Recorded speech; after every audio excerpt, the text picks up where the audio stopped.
ফাতেমার চোখের মধ্যে পানি ঝরতেছে। নবী জিজ্ঞেস করে, ফাতেমা রে, কেন এইভাবে কান্দো? আমার নাতিরা কই? দুই নাতি না দেখলে আমার শান্তি লাগে না। ফাতেমা বলেন, বাবা গো, আমি কাঁদতেছি কোন ব্যথায়। ঘরের পিছনে যাইয়া দেখেন গো বাবা, আজকে 3টা দিন পার হয়ে গেল, আমি ফাতেমার চুলায় আগুন জ্বলে না। আপনার আদরের দুই নাতি না খাইয়া থাকতে থাকতে পেটের খিদার যন্ত্রণায় ঘরের পিছনে গলাগুলি করে নানা নানা কইয়া কাঁদতেছে গো বাবা।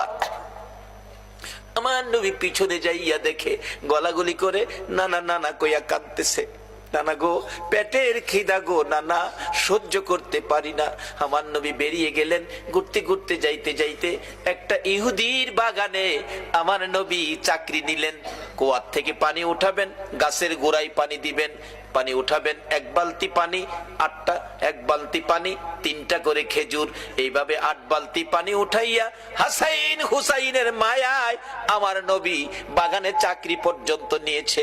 এই ভালোবাসার হাসাইন হুসাইনে কষ্ট পাবে, এই কাজ আপনারা কইরেন না।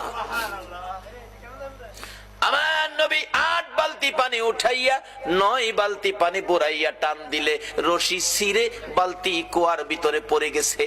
ইহুদি দৌড়াই আসছে, পানি উঠাও পানি উঠাও। রশি ছিঁড়ে বালতি পড়ে গেছে, কি দিয়ে উঠাবো? ছিঁড়ে গেছে। না, তুমি ছিঁড়ে ফেলছো।